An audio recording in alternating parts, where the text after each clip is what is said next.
ওয়াকার শুধুমাত্র ডক্টর ইউনূসের সাথে পেরে উঠছে না, কারণ হলো ডক্টর ইউনূসের সাথে পুরো পশ্চিমা বিশ্ব তাকে সমর্থন দিচ্ছে, এটার কারণে সে পারছে না। কিন্তু আপনাদেরকে একটা জিনিস মাথায় রাখতে হবে, এই ওয়াকার শেখ হাসিনার মনোনীত একজন ওয়াকার। এই পৃথিবীতে এমন বিপ্লব কখনো হয় নাই যে শেখ হাসিনা রেখে যাওয়া এই আপনার ফ্যাসিস্টের রেখে যাওয়া রাষ্ট্রপতি আছে, ফ্যাসিস্টে রেখে যাওয়া সচিবরা আছে, এখনো পর্যন্ত সেনাপ্রধান আছে, এই দুইটা মানে রাষ্ট্রপ্রধান আর সেনাপ্রধান, এইটা রাষ্ট্রপতি আর সেনাপ্রধান, এইটা পৃথিবীর ইতিহাসে নেভার হ্যাপেন্ড। এটা সম্ভবই না, কখনোই হয় নাই, কখনো হবেও না, একমাত্র বাংলাদেশে হয়েছে। এইটার ক্ষেত্রে বিএনপি বাধা দিয়েছে। চুপ না থাকলে ইউনূস সারা জীবন ক্ষমতায় থাকবে, বিএনপিকে ক্ষমতায় আনবে না। জাতীয় পার্টিকে এখন বিএনপি সরাবে না, কারণ জাতীয় পার্টি সরে গেলে একদিন তাদেরকেও নিষিদ্ধ করে দেবে, এই ইয়েতে তারপরে তারা হচ্ছে না। তো বিএনপি বিশাল রাজনৈতিক দল, বিএনপির বুঝ বিএনপির, এদিকে জামাত পিয়ার নিয়ে নানা নিয়ে, জানি না, আমার জীবনে ভাই নাম শুনি নাই পিয়ার টিয়ার, সেই দাবি জামাত কেন আনছেন জানি না। আওয়ামী লীগকে নিয়ে মোটামুটি টানা হেঁচড়া শুরু করে দিয়েছেন, কে কার দলে কত পরিমাণে লোক নেবে। অতএব এই দুই রাজনৈতিক দলের বাইরে বাংলাদেশে মানুষ আছে, তাদেরকে এক থাকতে হবে, তাদেরকে সব সময় এই রাষ্ট্রের অতন্ত্র প্রহরী হিসাবে থাকতে হবে।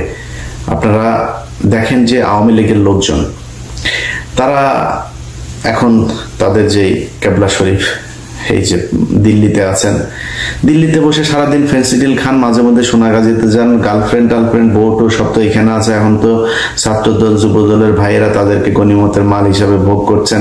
তো ওইখানে যা ফ্রাস্ট্রেশনে ফেন্সিডিল খায়, আর মাঝে মধ্যে যৌন চাহিদা মিটাইতে সোনাগাজীতে যান। আর কি করবেন সারাদিন ফোনে। আমার ফেসবুকে ধরেন 1 লাখ 2 মিলিয়নের কাছাকাছি ফলোয়ার আছে। তো 2 মিলিয়ন একটা পেজের মধ্যে 1000 থেকে 10,000 কমেন্ট হয়, এভারেজ ধরলে ধরেন 3-4 হাজার এভারেজ একটা কমেন্ট হয়, এটাই বিশাল। এখন একটা দল যাদের সবাই এখন আপনার রেমিটেন্স যোদ্ধা হিসেবে বেকার, আকামা শেষ ইন্ডিয়াতে, আকামার অভাবে কেউ কাজ করতে পারে, তো কাজ তো নাই ওই জায়গায়, ওখানে যায় যা কিছু টাকা পয়সা দিক থেকে পাঠায়, এগুলো নিয়ে ওখানে বসে বসে খায়, আর সারাদিন ফেসবুকে থাকে। কখন ওদের নানান জাতির পিতা, একবার ট্রাম জাতির পিতা হয় ওদের, একবার ওয়াকার হয় জাতির আব্বা, এক এক সময় এক একজন জাতির আব্বা, সেই জাতির আব্বাদের দিকে তাকায় থাকে, নমন ইয়ে টিয়ে মন্দিরে গিয়ে পূজা টুজা দিতে থাকে যে আব্বা তাড়াতাড়ি আম্মা মাগো দে, কিছু একটা দে, কিছুই হয় না। তো এইভাবে ওরা সারাদিন চালায়। ওরা ফেসবুকে ব্যাপক অ্যাক্টিভ এখন, এতদিন ওরা লুটপাট করেছে, এখন অন্য দল যারা আছেন তারা লুটপাট করছেন, তাদের এখন সোশ্যাল মিডিয়াতে অত দরকার নেই, এখন ওদের দরকার। ওরা সারাক্ষণ, আমরা কিন্তু যখন কিনা হাসিনা ছিল সারাদিন সোশ্যাল মিডিয়াতে খোঁজ নিতাম কি হচ্ছে না হচ্ছে, অপেক্ষায় থাকতাম কখন হাসিনা যাবে। এখন ওরা ওইটা করে, এটা দোষের কিছু না, করতে থাকেন।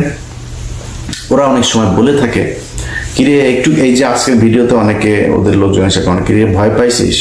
ভাই অবশ্যই ভয় পাই। এই দেশে একজন নারীকে রোজার ভাঙিয়ে তারপরে তাকে হত্যা করা হয়েছে, 6 মাসের শিশু তার পরিবার সহ তাকে একটা ঘরের ভেতরে ঢুকিয়ে তারপরে তাকে পুরো পরিবারকে বোমা মেরে তারপরে জঙ্গি বলে তাদেরকে হত্যা করা হয়েছে। লগি বৈঠা দিয়ে তারপরে মানুষকে মারার পর তাদের লাশের উপরে নৃত্য করা হয়েছে। এটা সেই দেশ। 7 জন মানুষকে মেরে তারপরে হত্যা করে নদীর নিচে ঢুকিয়ে দেওয়া হয়েছে। অবশ্যই ভয় পাই। আজকে যে অবস্থা দেখছেন না, এরকম পরিস্থিতি যদি আওয়ামী লীগ কখনো টার্ন করে, আবার ফের কামব্যাক করে, দেখবেন ওরা বলতো না যে 10 লাখ মানুষ মারা যাবে, 5 লাখ মারা যাবে, এটা ওরা মিন করে, ওরা এটা করবে, অস্তিত্ব থাকবে না আপনাদের। অতএব আওয়ামী লীগকে অবশ্যই ভয় পায়, ভয় না পাওয়ার কিছু নাই। ওদের ব্যাপারে যে ব্যবস্থা নেওয়া দরকার সেই ব্যবস্থা নেওয়ার অভাব। এই কারণে বলছি যে আজকে যে সরকারটা আছে, এই সরকারটাকে ফেলে দেওয়ার জন্য, নির্বাচন বানচালের জন্য ডাকসু নির্বাচন হবে, সেটাও তারা হতে দিতে চায় না। প্রথম আলো তাদের এখন আলাদা, যে বাম এগুলি সবসময় বাম দিয়ে ভাই মানুষ পরিষ্কার করে, বামের জীবনে বাম কখনো মানুষ হইতে পারে না। বাম এগুলি হাগুর মতো মনে করেন, ময়লা পাশে রাখতে হবে। এদের এখন উমামা হচ্ছে তাদের আরেক বেডি আবার সে তার ধর্ষণ করেছে, শিবির তাকে ধর্ষণ করেছে, এইটা প্রমাণ করার জন্য না পারে পায়জামা খুলে তারপরে নিজেই ধর্ষিত হয়ে যায়। তো শিবির, আমি গত 2 দিন আগে পোস্ট করেছি, শিবিরের ভাইরা লজ্জাস্থান খুব হেফাজতে রাখতে হবে, কখন হাইজা চেন টেন খুইলা কি শুরু করে ঠিক নাই, মহিলা হইতে সাবধান। বানচাল করার চেষ্টা, নির্বাচন হইতে দিবে না, এইভাবে যাবে তাদের মতো করে, তারা ওয়াকারকে নিয়ে আসা, তারপরে বিএনপির লোকজনকে চাঁদাবাজ হিসাবে আখ্যা দিয়ে, অবশ্যই দেশে চাঁদাবাজি হচ্ছে। গতকালকে চাঁদপুরের ঘটনা দিয়ে বলি, হওয়ার সাথে সাথে চাঁদপুর জেলা বিএনপির সভাপতি মানিক ভাই উনি ফোন করেছেন যে ভাই কি হয়েছে, আমরা দেখছি ভাই, কোনো টেনশন করেন না, এটা বিচার হবে। ভাই এই গত 15 বছরে এই ঘটনা ঘটে নাই কখনো, বহুত কিছু হয়েছে, কাউকে বহিষ্কার করা হয়নি। এখন চাঁদাবাজি নিয়ে ব্যাপক সব ডিজিএফআই খেলা। এই দেশে আসিফ মনে করেন সে দুর্নীতি করেছে, হাঁসের মাংস খেতে গিয়ে, হাঁসের মাংস কি বাংলাদেশে বিশাল দুর্লভ জিনিস নাকি? মনে হচ্ছে হরিণ শিকার করে মনে হয় খেতে গিয়েছে, ও মানে অবৈধভাবে মনে হয় যেটা নিষিদ্ধ প্রাণী সেটাকে জবাই করে মনে খেতে গিয়েছে। একজন উপদেষ্টা, মন্ত্রীর বিরুদ্ধে কথা বলছেন, বাংলাদেশের সিটিং মন্ত্রীদের নিয়ে নিউজ করেছেন। কিছু হইলে আজকে মুক্তিযোদ্ধাদের নিয়ে কিছু বলা যাবে না। কেন মুক্তিযোদ্ধাদের নিয়ে কিছু বলা যাবে না? মুক্তিযোদ্ধা চারের পাল নাকি? গরুর পিছন দিয়া পয়দা হয়েছে মানুষ না, তারা ভুল করে না, দোষ করে নাই। আর বাংলাদেশের মুক্তিযোদ্ধা দেখলে থাপড়াইতে মন চায়, শালা সব ভুয়া মুক্তিযোদ্ধা, সব শালার ভুয়া মুক্তিযোদ্ধা। দেখছেন না যে ফজা পাগলা ভুয়া মুক্তিযোদ্ধা, পিনাকিদার ভিডিও দেখেন 2-3 দিন আগের। এই ভুয়া মুক্তিযোদ্ধাগুলি এখন ব্যাজ লাগায় চলে। বাংলাদেশে যারা জেনুইন দেশপ্রেমিক মুক্তিযোদ্ধা, এরা মুক্তিযোদ্ধা পরিচয় দেয় না। এখন নাতিদের স্কুল পর্যন্ত তাদের কেন রে ভাতা দেয়, তোদের ভাতা নিচে, এটাই তো না ভুয়া মুক্তিযোদ্ধার বাচ্চারা। তোরা দেশ স্বাধীন করছিস, দেশ স্বাধীন করে দিয়ে গেছে এই ইন্ডিয়া, তাদের পাকিস্তান থেকে আলাদা করে তাদের ভিতরে ঢুকাইছে। 24-এ দেশ স্বাধীন হয়েছে, এরা অরিজিনাল মুক্তিযোদ্ধা। মুক্তিযোদ্ধাদের কিছুই বলা যাবে না, ভালো হয়ে গেছে। তুই সাদেক হোসেন খোকারে রক্ত ঝরাইছিস না? মুক্তিযোদ্ধাদের যদি কিছু বলা না যায়, মেজর ডালিমদের নিয়ে কথা বলিস কেন? বজরুল হুদা, সব কজন 15ই আগস্টের মহানায়ক যারা, সব কজন মুক্তিযোদ্ধা, এবং তাদেরকে মানুষ ভালোবাসে। এটা আমার চ্যানেলে যখন মেজর ডালিম লাইভে এসেছে, বাংলাদেশের মানুষ প্রমাণ করে দিয়েছে, ইয়েস আমরা তাদেরকে ভালোবাসি। অতএব মুক্তিযোদ্ধাদের আপনারা ফাঁসি দিয়েছেন, এখন মুক্তিযুদ্ধ নিয়ে কিছু বলা যাবে না। এইসব শয়তানি বন্ধ করা, থাপড়াবেন। মুক্তিযুদ্ধ এসে যদি আওয়ামী লীগ করার থাপড়াবেন, 15 বছরেও কি করেছে সেটা জবাব দিতে হবে। এই দেশকে যদি ভালোবাসিস, তাহলে ভারত আমাদের এই গত 15 বছর পরাধীন করে রেখেছিল, সেটার পক্ষে বিপক্ষে কোনো কথা আছে কিনা? তো প্রতিবাদ না করে থাকলে তুই মুক্তিযোদ্ধা না, তুই ভুয়া মুক্তিযোদ্ধা। তো তারা এগুলো বলে কথা বলার চেষ্টা করে। এখন এসব কোনো বিষয় না ভাই।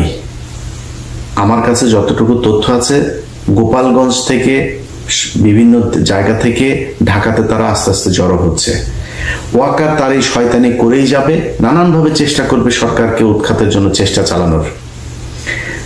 আপনাদের কাছে অনুরোধ ভাই, এই যে ঢাকা বিশ্ববিদ্যালয়ে যে হচ্ছে, আপনাদের ওরা অনেকে হয়তো নিজেদের আইডি থেকেও করবে, ভুয়া আইডি থেকে করবে, করে আপনাদের ভিতরে দ্বন্দ্ব বাঁধিয়ে দেওয়া হবে। ভাই আল্লাহর হস্তে 2 দিন আগে ঢাকা বিশ্ববিদ্যালয়ে ঢুকতে পারেন নাই, আজকে বিবি হইতে পারবেন না, সমস্যা কি? আপনাদের মেরে তাড়িয়ে দেবে না তো? আপনারা অর্ধেকে থাকেন, শিবির অর্ধেকে থাকুক, এনসিপি থাকুক অর্ধেকে, সবাই সবার জায়গা মতো থাকেন। আগের দিন কখনো আসবে না ভাই। ছাত্রলীগ যে নির্মম ভাবে আপনাদেরকে পিটিয়েছে, শুধুমাত্র একটা ফেসবুকে পোস্ট করার কারণে বুয়েটের ছাত্রকে হত্যা করে দেওয়া হয়েছে, এই দিন তো এইটা শিবিরকে দিয়েও সম্ভব, ছাত্র দলকে দিয়েও সম্ভব না। কখনই এত হিংস্র আপনারা কখনো হইতে পারবেন না। অতএব এই যে কয়েকদিন আগে জেলখানায় বসে ভাত খেয়েছেন ভাগাভাগি করে, ছাত্র দলের বাড়ি থেকে ভাত গেলে শিবিরকে ডাক দিয়ে খেতেন, ভাই আসেন খাই আপনার বাড়ি থেকে, এগুলো তো আমরা জানি। আপনারা তো সেই শিবিরের ছাত্র দল, একটু ধৈর্য ধরেন। আওয়ামী লীগের ব্যাপারে কঠোর অবস্থানে থাকেন। এখনো পর্যন্ত তারা মাপ চাওয়া তো পরের কথা, প্রতিদিন হুমকি ধামকি দিচ্ছে। এখানে মাহফুজ এসে তার উপরে হামলা চালানোর চেষ্টা করা হয়েছে। বাংলাদেশের পুলিশ, বাংলাদেশের কোনো বাহিনী থেকে যারা যারা করেছে তাদের পরিচয় করে তারপর যাওয়া হয়েছে। আমাদের বাড়িতে 2 দিন পর পর পুলিশ যাইতো, রুটিন হয়ে গিয়েছিল আমার বাড়িতে পুলিশ যাওয়া। তাদের বাড়িতে পুলিশ গিয়েছে, তাদের পরিবার সব দিব্যি আছে, দেশে কোনো ব্যবস্থা নাই। এইভাবে চলতে থাকলে ওয়াকার দেশ নিয়ে যাবেই। আমি আপনাদের গাল গল্প শোনায় মিথ্যা আশ্বাস দিতে পারবো না। আপনাদেরকে কঠোর হইতে হবে, আওয়ামী লীগের ব্যাপারে আপনারা যে অবস্থানে আছেন এখান থেকে আপনাদেরকে সরতে হবে। তা আমরা যদি না হন তাহলে খুব খারাপ পরিস্থিতি। আজকে জাতীয় পার্টিকে নিষিদ্ধের জন্য কথা, অবশ্যই জাতীয় পার্টি এই দেশের রাজনীতি করে, ওই যে আরেক বাটপার, এটা খুব শিক্ষিত ভদ্র বাটপার শামীম পাটোয়ারি, ও টকশোতে গেলে ওরা পেটাবেন ধরে, নিচে নামলেই থাপড়াবেন ধরে, তুই বেটা এতদিন কি কোনো হাসিনার বিরুদ্ধে কথা, তুই রাতের ভোটেরই হয়েছিস। এটা কেমনে সম্ভব যে যারা রাতের ভোটে যারা অংশ নিয়েছে, এই জাতীয় পার্টি হাসিনাকে গত 15 বছর ফ্যাসিস্ট বানানোর জন্য দায়ী, তারা আজকে টকশোতে যায় কথা বলে, ওরা রাজনীতি করবে কেমনে? আমি এটার সাথে একমত, কিন্তু আপনারা আমার সাথে একমত হন নাই। আজকে যে নুরু কথা বলে, সে আজকে আহত হয়ে হসপিটাল আছে, মৃত্যুর সাথে লড়ছে, নানান কথাবার্তা, কেন? আপনি আওয়ামী লীগকে নিয়ে চলেছেন, আমি ওকে নিয়ে ভিডিও তৈরি করেছিলাম, সে ভিডিও দিতে পারিনি, ছোট্ট করে আপনাদেরকে একটু দেখাই। ওর বাপ কি বলেছিল, ওর দলের নেতা, সে এই স্বেচ্ছাসেবক লীগের নেতা, সেই নেতা কি বলেছিল, আপনি ব্যাক টু ব্যাক দুইটা ভিডিও দেখাই, ভিডিও দুইটা আপনারা একটু দেখেন, তাইলে বুঝতে পারবেন। রাজনৈতিক ছিল বঙ্গবন্ধু শেখ মুজিবুর রহমান, এটা যদি আমি বলি যে সে ছিল না, তাইলে আমি ভুলের রাজ্যে বসবাস করি। এখন বাংলাদেশে বঙ্গবন্ধুর পর দ্বিতীয় নেতা ভিপি নুর। আমি আপনাদের কাছে আর একটা কথা বলি, আমি এখান থেকে বিদায় নেব। বিএনপি কিন্তু রাজনীতি করিয়া এই দেশ, তারপরে জাতীয় পার্টি কি রাজনীতি করিয়া ক্ষমতায় আসে? কি বলেন? জাতীয় পার্টিও রাজনীতি করে আসে নাই, বিএনপিও রাজনীতি করে আসে নাই, বঙ্গবন্ধু রাজনীতি করে আসে। খবর পড়তে গিয়ে সে এখন জাতীয় নেতা, তার সামনে বাংলাদেশে এখন জাতীয় নেতা আর নাই। মনে মনে কলা খায় ওনাগো নেতা, তার সাথে যোগাযোগ করে তারেক রহমান, তোমরা এখানে বইয়া ছোলা কলা খায়। যিনি এই সারা বিশ্বে যাকে চেনে তিনি হলো নূর ভাই। আমি সর্ববিশ্বাস ইউনিয়নের 1 নং ওয়ার্ডবাসীকে বলতে চাই, ধর্মাত নির্বিশেষে গোপালগঞ্জ আমাদের শেখ হাসিনার বাড়ি, সেখানে অন্য কোনো গান নাই, শুধু গান হলো একটা নৌকা। আমাদের এই 10 মিনিট গলা চিবা, আমরা তরে ভোট দেবো না, আমরা ভোট দেবো চরে। আমাদের গান হলো একটা, সেটা হলো সর্ববিশ্বাস ইউনিয়ন দ্বিতীয় গোপালগঞ্জ নামে পরিচিত। এই হচ্ছে অবস্থা। নুরুর বাবা, তারা দ্বিতীয় শেখ মুজিব বানাইতে চায় নুরুকে, নুরুর দলের লোক দ্বিতীয় গোপালগঞ্জ বানাইতে চাইছে নুরুর এলাকাকে। নুরুর আজকে যে মার খেয়েছে না, এই মার খাওয়ার জন্য নুরু নিজে দায়ী। সে আওয়ামী মুক্ত করে নাই এই দেশকে। আজকে আপনারা এই যে দলের ভেতরে নিজেরা কর্মীদের নিয়ে ঘুরছেন, আওয়ামী লীগের কর্মী, আরে ভাই ওর ভেতরে তো বললাম না যে মানে আওয়ামী লীগ কখনো মানুষ হইতে পারে না, ও তো আওয়ামী লীগ। ওরা আপনি দলে এনে মানুষ হিসাবে আপনার দলে ঢুকিয়েছেন, সুযোগ পাইলেই বিএনপিতে ঢুকে শিবিরে পেটাবে, শিবিরে ঢুকে বিএনপিতে পেটাবে। এইখানে যারা পিটিয়েছে এই যে নুরুকে, এইখানেও তাদের লোকজন থাকতে পারে, জাতীয় পার্টি সেজে, বিএনপি সেজে, শিবির সেজে, সেনাবাহিনী সেজে, পুলিশ সেজে, তারা থাকতে পারে। আপনি তো তাদের মুক্ত করেন নাই দেশ, তারা সারা দেশে ব্যাপক উৎসাহ উদ্দীপনা নিয়ে আছে।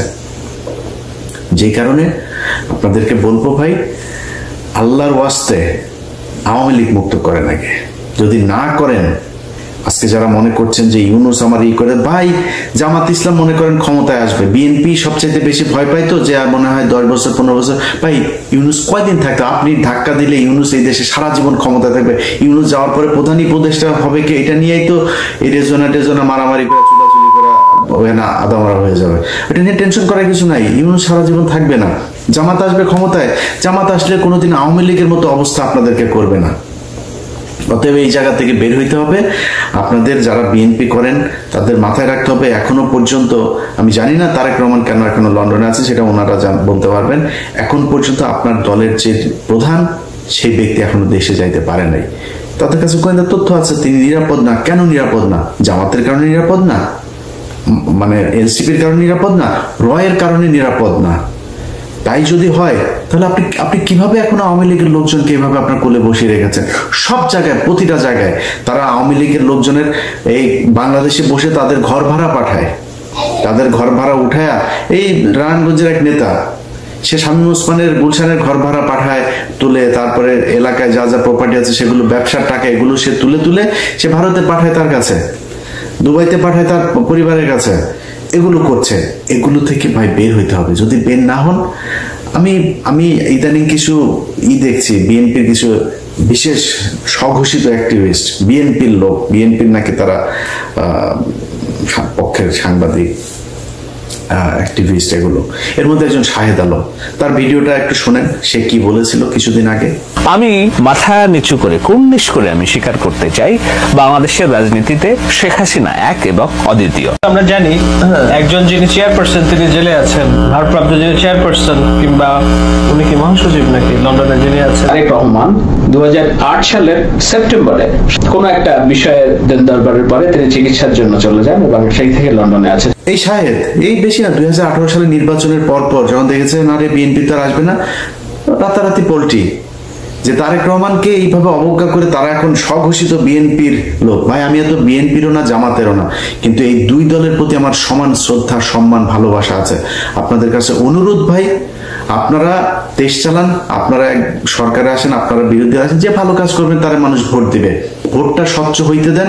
আপনি 5 বছর আসবেন, ও খারাপ করলে পরের বছর আপনি ওর চাইতে ভালো হইতে চান, আপনি ওর চেয়ে খারাপ হইতে চান না, ওর চেয়ে ভালো হন, পরের বার মানুষ আপনাকে ভোট দেবে।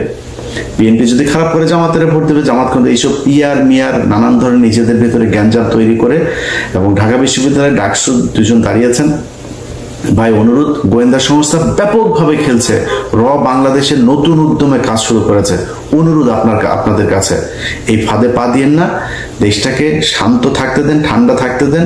আওয়ামী মুক্ত করার জন্য যা দরকার হয় সেটা করেন।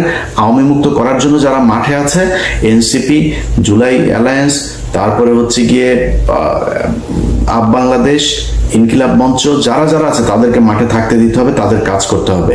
এটাকে মব বলে তারপর মাঠ থেকে সরানো যাবে না। এই দেশে যারা উপদেষ্টা, এইসব বুড়া ছাগল দিয়ে যাদেরকে ইউনুস হাল চাষ করাইতে চাচ্ছেন, এইসব উপদেষ্টাদের কথা শুনে যদি নাকি এদেরকে সরান, এদেরকে মব বানান প্রথম আলো ডেইলি স্টারের ন্যারেটিভ অনুযায়ী, তাহলে কপালে বিপদ আছে। এদেরকে কিন্তু পাশে পাবেন না। এই মানুষগুলো জীবন দিয়ে তারপরে আপনাদেরকে উপদেষ্টা বানিয়েছে, এত সহজে ভুলে যান না।